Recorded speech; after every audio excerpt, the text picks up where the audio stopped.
Hi friends, நான் உங்க anime freak வந்துட்டேன். நாம இப்போ solo maths level newbie episode 10 பார்க்கலாம். அதுக்கு முன்னாடி போன எபிசோட் கடைசியில நம்ம ஹீரோ பாச கொள்ளலாம்னு சொல்லிட்டு போனா குறுக்கு இந்த கௌசிக்கு வந்தான்ற மாதிரி ஒரு கோல்டன் செல்ல சும்மா பங்கமா வந்து நின்று நம்ம ஹீரோ கூட சண்டை போட நம்ம ஹீரோ சும்மா செம்மையா சண்டை போட்டு அந்த கோல்டன் சிலையை அசிங்கப்படுத்தியே கொண்டிருப்பாரு. அந்த கோல்டன் சிலையை போட்டு தந்ததுக்கு அப்புறம் அதோட அந்த எபிசோட் முடிஞ்சிருக்கும். வாங்க நாம அடுத்து என்ன நடக்குது, நம்ம ஹீரோ பாஸ் கிட்ட எப்படி போறான்னு பார்க்கலாம். இந்த எபிசோடு ஸ்டார்டிங்ல நம்ம ஹீரோ அந்த கோல்டன் சிலையை போட்டு தந்ததுக்கு அப்புறம் அதுகிட்ட இருந்து அந்த லோட்டஸ் கீயை எடுத்துட்டு இதுக்கப்புறம் பாஸ் கிட்ட தான் போய் சண்டை போடணும் அப்படின்னு சொல்லிட்டு அந்த கீயை வச்சுட்டு ரெடியா இருக்கும்போது பார்த்தா நைட் ஆயிரும். சரி இன்னைக்கு ரெஸ்ட் எடுத்துட்டு நாளைக்கு போலான்னு சொல்லிட்டு நம்ம ஹீரோ லாப்ஸ்டரை பிடிச்சி அப்படி நெருப்புல சுட்டு சாப்பிட்டுட்டு இருக்க. அங்க பார்த்தா அந்த மெலினான்ற பொண்ணும் ரேன் இருக்கான் பாத்தீங்களா, அவங்க ரெண்டு பேரும் வந்துட்டு ஐயா நைட் ஆயிடுச்சு, நாங்க அவங்க கூட தங்கலாமா, சாப்பிட ஏதாவது கொடுக்க ஐயா அப்படின்னு சொல்லிட்டு வந்து உட்கார. நம்ம ஹீரோவும் சாப்பிடியா அப்படின்னு சொல்லிட்டு கொடுக்க, எங்க நீங்க முகமுடி போட்டிருக்கீங்க, நீங்க கொடுக்குறது நான் எப்படிங்க வாங்கி சாப்பிடுறது, முகத்தை காட்டுங்க வாங்கி சாப்பிடுறேன்னு சொல்ல நம்ம ஹீரோவோ முகத்தை காட்டுனா வாங்கி சாப்பிடுறியா, சரி அப்படின்னா நான் அவங்ககிட்ட ஒரு 3 கேள்வி கேட்கறேன்னு சொல்லிட்டு முதல் கேள்வி கேட்க முன்னாடி அந்த பொண்ணு கேப்பா, ஏங்க இருங்க இந்த காயில ஹெட் உள்ள நான் தான் முதல் கேள்வி கேட்பேன்னு சொல்லிட்டு ஹெட் போட்டுட்டு அந்த பொண்ணு கேள்வி கேட்க, ஆமா நீங்க மட்டும் தான் இங்க தனியா வந்திருக்கீங்களா கூட வேற யாரும் வந்திருக்காங்களா கேட்க, அதுக்கு நம்ம ஹீரோவும் இல்ல நான் மட்டும் தான் வந்திருக்கேன், இப்ப நான் கேள்வி கேட்கறேன் அப்படின்னு சொல்லிட்டு நம்ம ஹீரோ அந்த முதல் கேள்வி கேட்பான். ஆமா நீங்க நான் சண்டை போடும்போது வேடிக்கை பார்த்துட்டு இருந்தீங்களே எதுக்காக வந்து சண்டை போடல அப்படின்னு சொல்லிட்டு கேட்க, அதுக்கு அந்த ரே சொல்லுவான் இல்லங்க நாங்க வந்து சண்டை போட்டா செத்துருவோம் அதான் பயந்து போய் நின்ட்டோம் அப்படின்னு சொல்ல. அதை கேட்டு நம்ம ஹீரோ அடுத்த கேள்வி கேட்பான், சரி எனக்கு ஏதாவது உதவி வேணும் அதை பண்ண சொன்னா பண்ணுவீங்களா அப்படின்னு கேட்க, அதுக்கு அந்த பொண்ணு மலினா கண்டிப்பா பண்ணலாம் ஒன்னும் பிரச்சனை இல்லைன்னு சொல்லிட்டு இருக்க. அப்புறமா நம்ம ஹீரோ மூணாவது ஒரு கேள்வி கேட்பான் பாருங்க, உங்களை மாதிரி 2 சப்பர் டீமன் ஹியூமன்ஸ் அனுப்பி என் கதையை முடிச்சலாம்னு சொல்லிட்டு அந்த செத்து போன கழட்டு போய் சென்ட்ரி நினைச்சானா அப்படின்னு சொல்லிட்டு கூலி படத்துல ரஜினி டெரரா கேட்கற மாதிரி கேட்க, அதை கேட்டு அவங்க 2 பேரும் பயந்து போயிருவாங்க. ஐயோ டே அப்படின்னா உனக்கு எங்களை பத்தி தெரிஞ்சிருக்கா, உன் கதை இதோட முடிய போதுறான்னு சொல்லிட்டு அந்த பொண்ணு அந்த காயின் இருக்கு பாத்தீங்களா அதை தூக்கி வீச பார்த்தா ஒண்ணுமே ஆகாது. ஏன்னா நம்ம ஹீரோ தான் 3 கேள்வி கேட்டான்ல, 3 கேள்வி கேட்டா என்ன ஆகும், அவங்களோட பாதி பவர் ஏன் முக்காசி பவர் போயிடுச்சு, அவங்களால ஒண்ணுமே பண்ண முடியல. ஆனா நம்ம ஹீரோ கண்ணா ஆட்டத்தை ஆரம்பிக்கலாமா அப்படின்னு சொல்லிட்டு அங்க ஒரு பெரிய தூண் 2 தூண் இருக்கும் பாருங்க, அதுல அந்த கோல்டன் சிலையோட பவர் மண்டேலா பவர் அதை யூஸ் பண்ண அங்க ஒரு சிலை ரெட் கலர்ல மாறும், இன்னொரு சிலை ப்ளூ கலர்ல மாறும், அது 2 மான்ஸ்டரா மாதிரி அட்டாக் பண்ண ரெடியாக நம்ம ஹீரோ கெத்தா பார்த்துட்டு கால் மேல காலை போட்டு சண்டை போடுங்க பாக்கலாம்னு சொல்லிட்டு சொல்லுவாரு பாருங்க. அதை பார்த்துட்டு அந்த ரே கடுப்பாயி டே ஒன்ன கொண்டா இந்த தூண்லாம் செத்து போயிடல அப்படின்னு சொல்லிட்டு கிட்ட ஓடி வர, அங்க பார்த்தா அந்த பெரிய ப்ளூ கலர் தூண் அவனை போட்டு அடிக்கும் பாருங்க, அவன் அந்த கண்ணாடி கிண்ணாடி எல்லாம் தெரிச்சு போயிரும். அதை பார்த்துட்டு அந்த பொண்ணு டே நான் முன்னாடியே சொன்னலடா ஏன்டா கேட்காம இப்படி பண்ணிட்டே அப்படின்னு சொல்லிட்டு கேட்டுட்டு இருக்க. நம்ம ஹீரோ டக்கு நீங்க வந்துட்டு நான் உன்கிட்ட ஒரு கேள்வி கேட்கிறேன் அதுக்கு பதில் சொன்னா நான் அவன் உயிரோட விடுறேன் அப்படின்னு சொல்ல, அதை கேட்டு அவன் ஏய் சொல்லாதடி அப்படின்னு சொல்ல அந்த மரம் பட்டான்னு அவன் அடிச்சு போட்டு தள்ளிடும், அவன் கதை அங்கேயே முடிஞ்சிடும், அந்த ரே செத்து போயிடுவான். அப்புறம் நம்ம ஹீரோ அந்த மெலினா கிட்ட ஏய் இப்ப நான் கேட்கிற கேள்விக்கு ஒழுங்கா பதில் சொல்லு அப்படி சொன்னா உன்னை உயிரோட விடுறேன். ஆமா நீங்களாம் எதுக்கு மனுஷன் கூட சேர்ந்து சண்டை போடாம டீமன் ஹியூமன்ஸா மாதிரி அந்த டீமன்ஸ்க்கு சப்போர்ட் பண்றீங்க அப்படின்னு சொல்லிட்டு நம்ம ஹீரோ கேட்க, அதுக்கு அந்த பொண்ணும் நான் சொன்னா உயிரோட விட்டுருவான்னு கேட்க, அதுக்கு நம்ம ஹீரோ விட்டுருவேன் சொல்லுன்னு சொல்லும் போது அந்த பொண்ணு சொல்லும் இந்த டஞ்சன் கேட்டுக்குள்ள 12 தெய்வீக பொருட்கள் இருக்கு, அது எல்லாத்தையுமே ஒண்ணா சேர்த்தா அந்த டீமன் கிங் மறுபடியும் உயிரோட வந்துருவோம், அதனால மனுஷங்க எல்லாம் சந்தோஷமா இருப்பாங்க, அப்புறம் எங்களுக்கு ஒரு 11 லீடர் இருக்காங்க அவங்க சொல்றதா நாங்க கேட்கறோம் அப்படின்னு சொல்லிட்டு அவ சொல்ல. அதை கேட்டு நம்ம ஹீரோ என்னது டீமன் கிங் உயிரோட வந்தானா மனுஷங்களா சந்தோஷமா இருப்பாங்களா, சரி எது எப்படியோ நீ உண்மையதான் சொல்ற நான் என்னோட ஞானக்கண்ணை வச்சு பாத்துட்டேன் அப்படின்னு சொல்ல. அதை கேட்டு அந்த பொண்ணு அப்படின்னா என்ன உயிரோட விட்டுறீங்களா அப்படின்னு கேட்க, அதுக்கு நம்ம ஹீரோ அதுக்கு நீ என்னோட அப்பர்சன்டியா மாறணுமே சொல்லிட்டு ஹேனா பொண்ணுக்கு மூஞ்சில பீச்சாங்க வச்சா பாருங்க, அதே மாதிரி மூஞ்சில பீச்சாங்க வைக்க, அதை பார்த்துட்டு அவ ஐயோ நான் அதுக்கு செத்தே போயிருக்கலாமே அப்படின்னு சொல்லி யோசிச்சுட்டுப்பா. அப்படியே கட் பண்ணா நம்ம ஹீரோ சாவி எடுத்துட்டு அப்படியே அந்த போர்ட்டல் ஓபன் பண்ணா அங்க ஒரு பெரிய போர்ட்டல் ஓபன் பண்ணி உள்ள இருந்து ஒருத்தன் வருவான் பாருங்க. யாரா அவன், நான் நல்லா டீ குடிச்சிட்டு இருக்கும்போது டிஸ்டர்ப் பண்ணிட்டு இருக்கவன், சே டீல வேற சக்கரை கம்மியா இருக்குது அப்படி சொல்லிட்டு அவன் வெளியே வந்து நிப்பான் பாருங்க. யாருன்னு பார்த்தா அவங்க தாங்க இந்த டஞ்சன் கேட்டுக்கு பாஸ், அவனோட பேரு போகன், அவன் பயங்கரமான லெவல்ல இருக்காங்க 100க்கு மேல இருக்கான். அப்புறமா பார்த்தா அவனோட பவர் கர்மா, அந்த கர்மான்ற பவர் வச்சுட்டு பார்த்தா பின்னாடி சோல்ஜர்ஸ் பயங்கரமா இருக்காங்க 100க்கு மேல இருக்காங்க போல, பெரிய பெரிய ஸ்டாச்சுவா இருக்காங்க. நம்ம ஹீரோ கிட்ட பார்த்துட்டு டேய் யாரா நீ மனுஷன் என்கிட்ட சண்டை போட வந்திருக்கியா, தனியா நின்று சண்டை போட வந்திருக்க, உன்னோட சோல்ஜர்ஸ்ல எக்கடா அப்படின்னு சொல்லி கேட்க, நம்ம ஹீரோ இதுக்கு முன்னாடி அந்த ஏலத்துல செஸ் போர்டு வாங்கியிருந்தான் பாத்தீங்களா, அதுல இருந்து அந்த காயின் எல்லாத்தையுமே மண்டையில பவர் யூஸ் பண்ணி உயிரோட கொண்டு வர பார்த்தா எல்லாம் சின்ன சின்னதா இருக்குமா, அந்த மாத்திரை எல்லாம் இருக்கு பாத்தீங்களா, இதுக்கு முன்னாடி தேனி எல்லாம் பெருசாக்கனால அந்த மாத்திரையை கொடுத்து அது எல்லாத்தையுமே பெருசாக்க, அதை பார்த்துட்டு இருந்த போகன் பரவாயில்லையே சின்ன பையன் பார்த்தா நல்ல திறமையா தான் இருக்க போல, சண்டைய ஆரம்பிக்கலாமா அப்படி கட் பண்ண ஒரு சின்ன பிளாஷ்பேக்ல நம்ம ஹீரோ அந்த செஸ் போர்டு மட்டும் தானே வாங்கினா, அந்த காயின்ஸ் எல்லாம் எப்படி வந்து காமிக்கிறாங்க அது எல்லாமே நம்ம ஹீரோட ஃப்ரெண்ட்ஸ் தான் செஞ்சு கொடுத்துருக்காங்க, அதுல மேஜிக் பவர் ஃபுல்லா இறக்கி ஒரு 3500க்கு மேல அந்த செஸ் காயின்ஸை கொடுத்துருக்காங்க. அப்படியே கட் பண்ணா இந்த பக்கம் நம்ம ஹீரோ அந்த செஸ் காயின்ஸ் எல்லாத்தையுமே பெருசாக்க பவர் எல்லாத்தையுமே கூட்டி விட்டுருவான். அப்புறம் என்ன பாகுபலியில வர மாதிரி சண்டை ஆரம்பிக்கும் பாருங்க.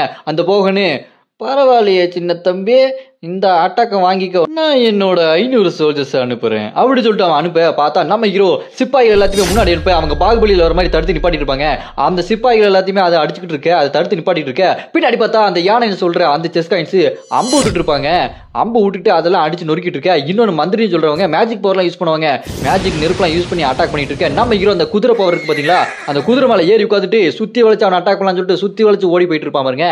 அப்ப பார்த்தா அங்க ஒரு கேப் இருக்கும். அதை பார்த்துட்டு அவன் இருப்பான் பாத்தீங்களா அந்த போகனு.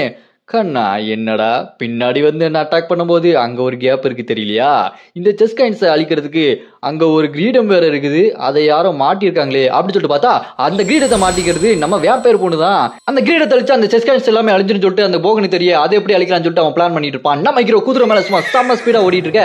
அந்த குதிரைக்கு இன்னொரு பவர் என்னன்னு கேட்டீங்கன்னா மோதிச்சு எல்லாம் சுள்ளியா நொறுங்கிரும்.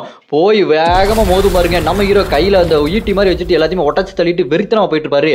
இந்த பக்கம் பார்த்தா அந்த போகனு பெரிய பெரிய சிலையெல்லாம் அனுப்பி சின்ன சின்ன அந்த காயின்ஸ் எல்லாம் இருக்கு பாத்தீங்களா, அதை தூக்கி அடிக்க அவ்வளவுதான், எல்லாம் அப்படி கேப் விழுந்து போயிடும். அப்படியே பெரிய பெரிய சிலையெல்லாம் போய் நம்ம அலிசு வேம்பயர் பொண்ணை அப்படியே பிடிச்சி கொள்ளலான்னு போகும் பாருங்க. அப்புறம் நம்ம ஹீரோ குதிரையிலேயே அந்த போகன் கிட்ட போய் நிக்க. அந்த போகன் நம்ம ஹீரோ பார்த்துட்டு பரவாயில்லையே நீ என்கிட்டயே வந்துட்டியா இப்போ பாடுறான்னு சொல்லிட்டு ஒரு ஸ்பெஷல் சோல்ஜர்ஸ் சொல்லிட்டு 2 ஸ்டோன் சோல்ஜர்ஸ் அப்படி வந்து பங்கமா நிப்பாங்க பாருங்க. அதை பார்த்துட்டு நம்ம ஹீரோ நின்று இருக்க. அந்த போகன் நம்ம ஹீரோ பார்த்து சொல்லுவான், தம்பி நீ ரொம்ப தப்பு பண்ணிட்ட, அவ சின்ன பொண்ணா இருக்கா, ஸ்கூலுக்கு அனுப்பாம இங்க சண்டைக்கு கூட்டு வந்திருக்க அப்படி சொல்லிட்டு சொல்லு. அதை கேட்டு நம்ம ஹீரோ, டேய் நீ சின்ன பொண்ணுன்னு சொன்னது அவளுக்கு கேட்டுச்சான்னு தெரியலையே, கொஞ்சம் திரும்பி பாப்போமா அவளுக்கு கேட்டுச்சா இல்லையா சொல்லிட்டு நம்ம ஹீரோ சொல்ல.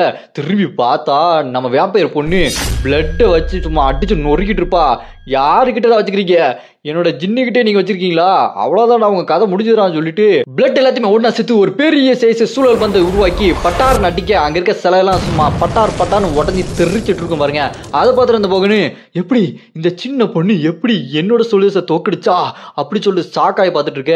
அதை பார்த்து நம்ம ஹீரோ சாக்க குறை உனக்கு இன்னொரு சாக்கு இருக்கு மவனே அப்படி சொல்லிட்டு நம்ம ஹீரோ அந்த கையில ஈட்டி மாதிரி வச்சிருக்கான் பாத்தீங்களா, அதுல அந்த கருப்பு இலை வாங்கினா பாத்தீங்களா அந்த மரத்துல இருந்து, அந்த இலையையும் இன்னொரு பிளட் டீமன் ஆட்ட அந்த பவரையும் ஒன்னா சேர்க்க அது ஒரு புது பவரா உருவாகும். அதோட பவர் என்ன கேட்டீங்கன்னா மைண்ட் ஃபுல்லா குழப்பிட்டு யாரு என்னன்னு எதுவுமே தெரியாத மாதிரி ஆக்கி விட்டுரும். நம்ம ஹீரோ அந்த அம்பை அப்படி எல்லாரும் மத்தியில விட அது எல்லாருக்குமே பரவி அவங்களுக்குள்ளேயே சண்டை போட ஆரம்பிப்பாங்க. பெரிய பெரிய சிலையெல்லாம் மூஞ்சில எல்லாம் அடிச்சு உடச்சிட்டு இருக்கும். என்னது இது எப்படி ஒரு மனுஷன் என்ன தோக்கடிக்க போறானா அப்படி சொல்லிட்டு சாக்காய் பார்த்துக்கிட்டு அவங்கிட்ட ஒரு பெரிய ஜெயஞ்சாட்டிக்கான ரொம்ப பவர்ஃபுல்லான ஒரு பெரிய ஸ்டாச்சுவை சண்டை போடுறதுக்கு நம்ம ஹீரோ கிட்ட அனுப்பி வைக்க இந்த பக்கம் அவன் தப்பிச்சு போலான்னு பார்க்கும்போது நம்ம ஹீரோ பெரிய சைஸ் ஐஸ் பேரியர் உருவாக்கி தடுத்துருவாரு.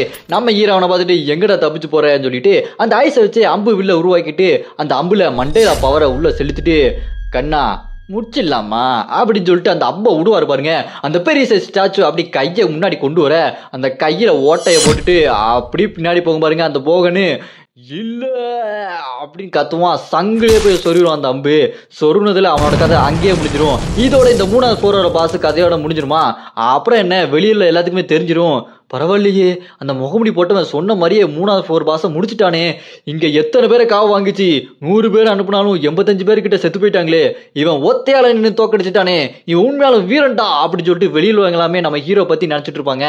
அப்படி அங்க கட் பண்ண இந்த பக்கம் அந்த கில்டு மெம்பர்ஸ் எல்லாம் மறுபடியும் மீட்டிங் நடத்துறாங்க. அங்க அந்த டைட்டன் கில்டு சேர்ந்தவன் அவன் சொன்ன மாதிரியே செஞ்சுட்டான்டான்னு சொல்லிட்டு பேசிட்டு இருக்கும்போது அந்த பேக் இருக்கான் பாத்தீங்கன்னா அவனும் ஆமாப்பா அவன் வேற லெவலுப்பா சொல்லிட்டு இருக்கும்போது அந்த சைனா கில்டு சேர்ந்தவன் என்னடா பேசிட்டு இருக்கீங்க, அவன் செஞ்சனால அவனுக்கு தான்டா பாராட்டு கிடைக்கும், நம்ம கில்டுக்கு என்னடா கிடைக்க போகுது அப்படின்னு சொல்ல.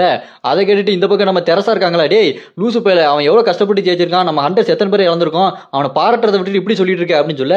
இப்ப என்ன இப்படி பேசிட்டு இருக்கா, நீங்க எதுவும் கேட்காம இருக்கீங்க, அவனை ஏதாவது நாக்கு புடுங்க மாதிரி 4 கேளுங்க சொல்ல. அவங்க தலையை தொங்க போட்டுருவாங்க. அதை பார்த்துட்டு இங்க தெரசா உங்களுக்கும் காசு தான் முக்கியமா, நான் இங்க இருந்து கிளம்புறேன், உங்க மீட்டிங் வேண்டாம் ஒண்ணு வேண்டாம் சொல்ல. அதை கேட்டவங்க நீ இங்க இருந்து கிளம்புன அவ்வளவுதான், இதுக்கப்புறம் இங்க வரவே முடியாது, உனக்கு அந்த முகமுடி போட்டது தான் முக்கியமா அப்படின்னு சொல்ல. அதை கேட்டு தெரசா ஆமா எனக்கு அவன் தான் முக்கியம் சொல்லிட்டு அவன் அங்கிருந்து போயிருவா.